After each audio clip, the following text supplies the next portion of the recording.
reportedly kidnapped in a Charlotte neighborhood. In the past half hour, we got our hands on the police report. We'll tell you what it says and what neighbors say they heard happen. And a major heat wave moving in right now. I'm tracking the rising temperatures and how soon it could break records in your neighborhood. And is your safety being put into question every time you fly? The shortage of TSA workers, the lack of proper training, and what this all means for you this summer. You're watching Eyewitness News. We're live right now at noon. We have a lot to get to. Great to have you with us. Starting with that breaking news in South Charlotte. Police are investigating a shooting along Providence Road near Old Providence Road and International Drive. This is a live look right now from Chopper 9. You can see plenty of officers along the scene there. We understand crime scene tape has been put up. Almost looks as if they're canvassing for evidence right there, looking on the ground. We, of course, are staying on top of this developing story and will bring you updates throughout the next 30 minutes on it. Also breaking right now, in Burke County, a motorcyclist has serious injuries after this nasty crash. Take a look at that. It happened just feet from Eichard Elementary on Eichard-Rodis Road. Channel 9's Dave Faraday arrived at the scene just in the past hour. Dave, you spoke with a witness out there. I did. I got a chance to talk with the driver who the Highway Patrol believes caused this wreck. You mentioned that elementary school. It's about 100 yards off in this direction. The accident happened at that intersection off in the distance, doing thousands of dollars of damage. Take a look at this video we shot just within the last 45 minutes here in Burke County. The Highway Patrol says the accident happened on Eichard-Rodis Road when a car turned into the path of the motorcycle. Firefighters say the rider does have serious injuries after being thrown from the bike. You can see the extensive damage to the car from the hard impact. The driver says he was on his way home when he turned into the path of that 700-pound motorcycle. The driver's son spoke with us a short time ago saying the bike was going above the speed limit at the time of the wreck. He said it was going probably like 55, somewhere around there. So it's pretty, he said it was pretty fast. He said it happened really, really fast. He saw it over there, and then when he turned, the motorcycle was already here. And we just spoke with the investigating trooper. He is still on the scene down at that intersection. He tells us that charges are pending against the driver of that car. We're still working to get an update on the motorcycle rider who was just rushed to the hospital. We're also told that rider did not have a license. Paul, back to you. All right, thanks for the very latest there, Dave. More breaking news that we're following this Tuesday afternoon. Right now in the Highland Creek area of Charlotte, neighbors are worried after they say a man tried to kidnap a 15-year-old girl. It apparently all happened on Elementary View Drive near Bronzeleaf Way. Channel 9's Tina Terry joins us live from police headquarters there. And Tina, you just got that police report in the past 30 minutes? Yeah, Paul, detectives here just told me that they are actively looking into this case and trying to find the driver of a white van they believe was involved in all of this. Let's go to some video. Now, this case involves a 15-year-old girl who was walking through the Huck's Landing neighborhood when she says someone in a white van tried to abduct her. Now, neighbors say the girl was able to run away. She ran until she found a group of kids. Adults helped her call 911. Detectives assigned the case to the Crimes Against Children Division, but they've had a hard time because they do not have a tag number for that vehicle. Neighbors are shocked by all of this. They are hoping the person responsible is found soon. Here in this subdivision, I would say I was a little surprised, but we do have a lot of young kids who tend to be open walking around all the time. Yeah, neighbors are asking anyone who lives in that area who has a video camera on their house to check the footage, looking for a white colored van on Saturday between the hours of 4:30 and 5 p.m. We'll have more on this as it develops. Back to you. All right, thanks so much, Tina. Well, the heat is a big concern for people working outside. It's also nice for some of us, but many of us just focused on enjoying that Memorial Day weekend coming up. We are going to see near record temperatures into the mid-90s. Let's get over to meteorologist Tony Sadiku joining us now. Tony, talk us through this spike in temperatures. Yeah, absolutely, Paul. In fact, today is going to feel a lot cooler in comparison to what we're going to be dealing with as we head towards the weekend. Near record temperatures on the way, but temperatures right now, 84 already in Charlotte, 81. We've got a nice northeast breeze that's kind of keeping our air, low humidity and dry, but plenty of sunshine out there is going to allow those temperatures to climb into the upper 80s. We'll be close to 90, but we are going to be talking about those record temperatures. Live look on outside shows we are dry for now, but it's a much different story for folks who are out there in Oklahoma. Right now, more than 70 million people are in the path of strong storms, flash flooding, and tornadoes. This is a live look from Oklahoma right now, where we've been watching in the newsroom and seeing crews outside helping dozens of people from flooded roads. There you can see where we're seeing still some interstates that have been blocked off, and crews are going to be continuing to work and clear some of that area, and they are still going to be dealing with rain through the next couple of days. Paul. All right, well, thank you very much for the latest there, Tony. You can also see some of these tornadoes that touched down in Oklahoma and Texas, causing widespread damage. The Midwest could see more storms, flooding, and tornadoes today as well. It's something that we're certainly keeping an eye on throughout this day. And as Tony mentioned, we're going to have much more on all of this as well at 5 o'clock. All right, these law enforcement officers work so hard every day to stop violence in North Carolina. The SBI Beta Unit digs through social media, citizens' complaints, and tips to police. The department's goal, trying to stop deadly attacks. It's a big mission. Anchor Allison Lattis has spent months digging into this unit. And Allison, you're asking them how many cases that they've worked already and some of the big threats that they've investigated. That team of special agents is trying to prevent any acts of mass violence from happening here at NC State University, any other schools, churches, or where large crowds gather. I just spoke one-on-one with a man in charge of protecting the more than 250,000 students and faculty at UNC campuses. Brent Herron tells me the Beta Unit's goal is to identify people planning attacks, figure out why, and get them the help they need before anyone gets hurt. Anytime something like that happens, there's a concern we could have a copycat. And we also know that all of our campuses are independent. And this afternoon, I'm sitting down with the director of the SBI to ask about the number of cases the Beta Unit has handled in the 6 short months it's been up and running, and the violence they may have prevented. I'll have that report today starting at 5. Back to you. We'll look forward to that. Thank you, Allison. In the last 50 minutes, the former Chester County Sheriff and 2 of his deputies faced a federal judge. They're accused of illegally arresting a man who was streaming a police investigation on Facebook Live. The video from November shows Simpson arguing with former Sheriff Alex Underwood. Moments later, federal documents say Underwood grabbed Simpson and illegally arrested him. Now, the federal indictment says Underwood used excessive force, unlawfully jailed Kevin Simpson, then searched his home without a warrant, and even lied to the FBI about what had happened that day. The Attorney General dropped those charges against Simpson. The federal judge set bonds for Underwood and his 2 deputies, ordered them to stay away from the sheriff's office, as well as turn in their guns and passports. South Carolina Bureau reporter Greg Suskin is at the federal courthouse in Columbia right now. He's going to have a live report for us tonight at 5 o'clock. In the next 45 minutes, UNC Charlotte Students Affairs will try to help students heal from the deadly shooting on campus that unfolded 3 weeks ago. The workshop focuses on education, trauma, and how to cope. It all starts at 12:45 in the Student Union.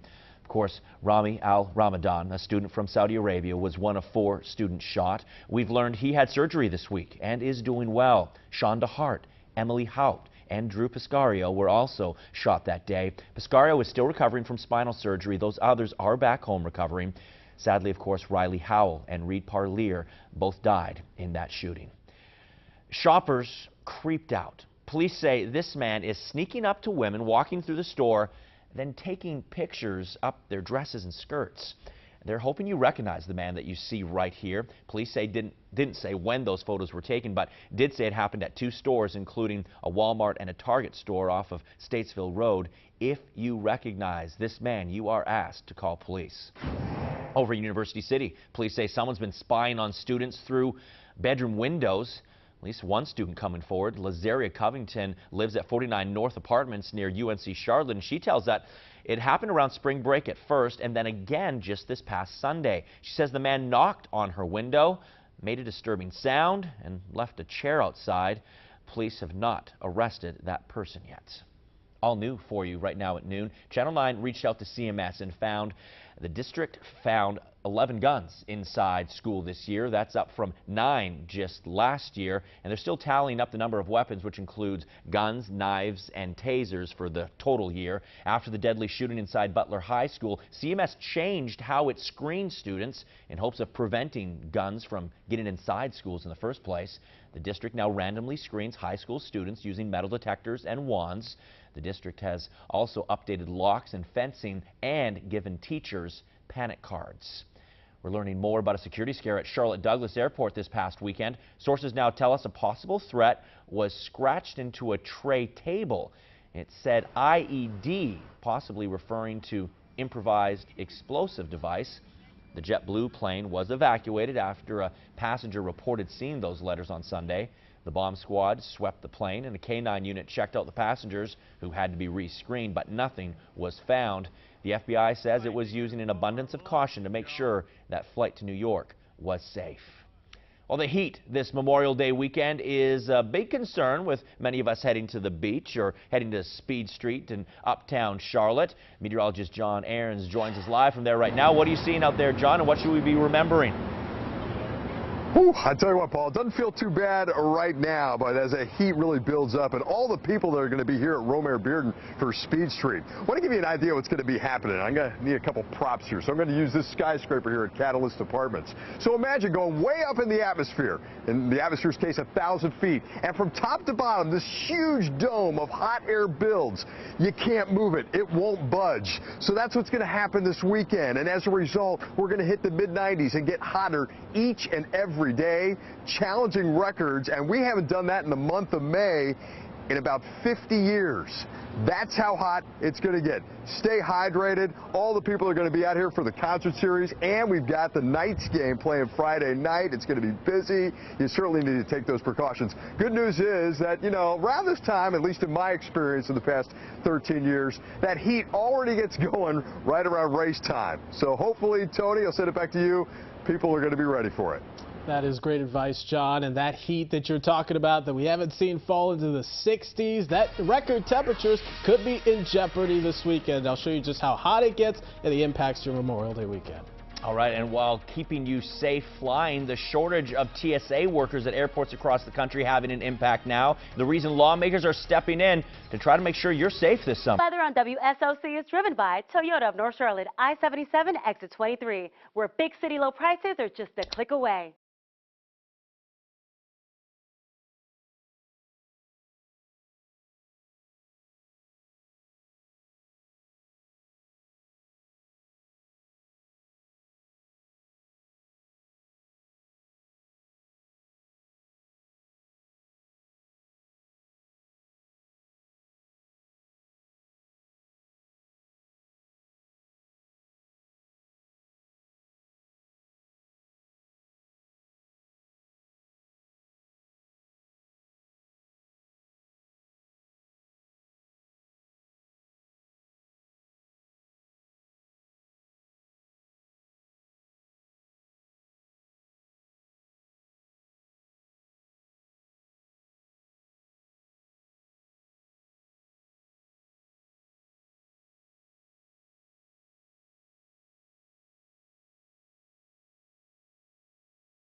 Many of us are getting ready to fly for Memorial Day weekend. Some of you also getting set for summer vacation flights, but our safety could be in jeopardy. Congress actually says there's not enough TSA agents at airports across the country. Channel 9's Jacqueline Fell is in Washington, D.C., where lawmakers are questioning the TSA about how it keeps us safe. The acting Homeland Security Inspector General told Congress there's a shortage of workers at airports and ports across the country, and it could be putting travelers at risk. The report found earlier this year that TSA needs to do a better job at hiring, training, and retaining transportation safety workers. The turnover rate at the agency is around 17%.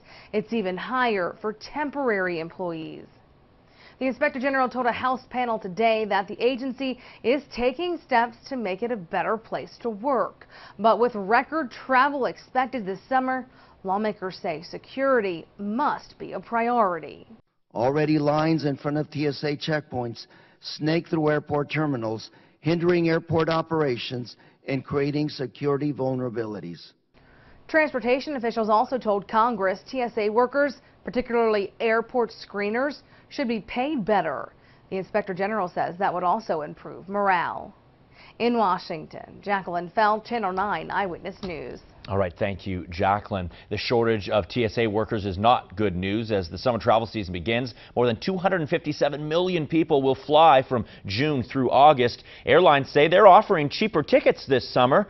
And it's true, the data shows the average domestic ticket dropped to $350. That is down 16% in the last 5 years. Happening right now, people are rallying to stop abortion laws they say limit women's rights. This is a live look from the Government Center in Uptown Charlotte. It is one of many rallies happening nationwide right now. Several local organizations are at that rally, upset with recent laws that were passed in Alabama and other states. A North Carolina government watchdog says mistakes and a lack of experience caused delays in Hurricane Matthew recovery. The state received $237 million in federal block grants in 2016, but as of December 2018, they've only spent 1% of that money. The report from the Program Evaluation Division says North Carolina was inexperienced with rolling out this type of grant. State recovery leaders agreed that inexperience caused a delay, but disagreed with the report's ultimate conclusions. First responders across the Carolinas getting ready for a busy weekend out on the water. Rivers and lakes throughout our area will see a spike in boating, tubing, and kayaking activity. Asheville firefighters say they've already had several water rescues this month. Of course, Charlotte Fire is also issuing water safety warnings going into Memorial Day weekend. They're already patrolling the Catawba River and other major lakes, enforcing life jacket laws. Sadly, a man drowned on the Catawba River yesterday. James Coulter was camping and fishing with 3 friends on an island near the Highway 74 bridge. When they headed back to shore early in the morning, their boat flipped and sank. Everyone except Coulter made it back to shore. An important warning for all of us going into this weekend to be safe on the waterways. Let's over to meteorologist Tony Sadiku now with a full look at that forecast. Those temperatures are getting hot. Tony, what are you tracking? Yeah, absolutely. It's going to be a great weekend to be out on the water, but definitely want to be careful out there. We've got major heat on the way. That's ahead of that strong line of storms that's been affecting folks in the south, Oklahoma, into Texas. The good news is the bulk of that will miss us, but the bad news is we're not going to get any of the colder air, cooler, dry air behind it that you would typically get in a cold front. So the big headline over the next 7 days for us will be the heat. We had that taste of first 90-degree day this past weekend, and we're really going to get a chance to get used to it. Ahead of that, though, we'll get a nice break from the 90s. We'll get some 80s in here. Pretty nice cool day here for tomorrow. But by the time we get into the weekend, we are going to be talking about not only solid mid-90s, right, 15 degrees above average, but we are also going to be talking about near record highs, not only one day, but literally every single day this weekend. So the heat is definitely going to be the big story. Temperatures out the door right now. We've got 84 in Charlotte. Mid Hill is 86, Mooresville 81, Waxhaw 83. great looking forecast for today. We've got brilliant sunny skies, mostly sunny skies with generally quiet and warm conditions. 89 your high today, will still be above average, but the difference today is that humidity is going to be way down. We'll call it pleasant. Tomorrow you'll start to notice an uptick in that, so not as dry tomorrow, and by Thursday we're really going to be dealing with that muggy, very summer-like air mass. The good news is we stay generally dry through the day today. Tomorrow we'll maybe tracking a stray shower to the south. Same deal on Thursday, but you'll notice we've not really got a big rain chance over the next 7 days. The big story again will be that major heat wave coming. So you got plans, maybe enjoy the weekend, Speed Street, Coke 600 this weekend. Definitely want to take some precautions to be safe out there. Absolutely. Thank you so much, Tony. We'll be tracking that all week into the weekend. Take a look at this. A massive great white shark spotted along the U.S. coast. We'll tell you where he is heading and hanging out now, and the other sharks closely being tracked right now.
A nearly 10-foot long, 500-pound shark found along the northeast coast. This is actually a rare sighting for that area. OSERC says it has tracked this great white to Long Island Sound off of the Connecticut shore for the first time ever.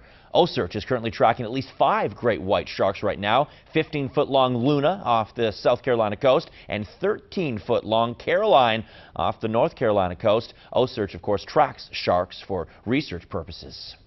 Bank of America is closing 8 more branches this week, including 4 in rural North Carolina. The company says its ongoing branch consolidation is part of a shift in how clients bank. It says more customers are using their phone or computer to do basic transactions. Bank of America says it hopes to offer employees jobs at other locations. None of the banks closing are in our immediate area.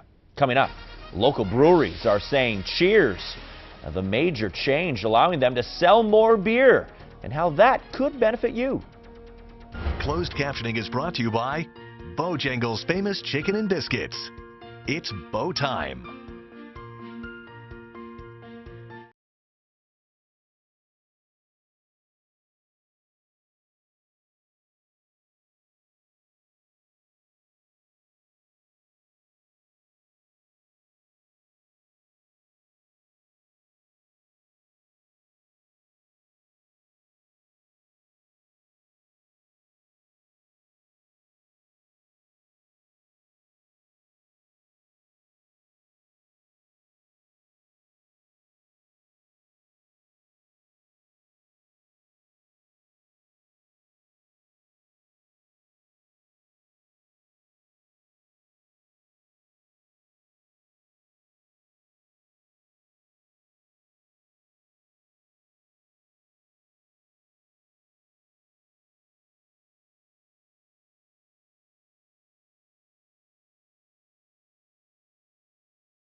A big win for breweries in Charlotte. A bill they've long supported is now headed to the governor. It doubles the amount of beer they can sell on their own to restaurants and stores without using a distributor. Currently, they're only allowed to sell 25,000 barrels of beer a year. That now doubles to 50,000. So why should you care about this? Supporters say it will mean lower prices because of more competition. We'll let you know when the governor signs that bill into law. Final check of that forecast, Tony? Water's going to be the critical piece. If you've got plans this weekend, staying hydrated out there, talk about mid-90s record. We could be talking about record temperatures all May. We've seen in over 50, 60 years. Mornings will be in the 70s.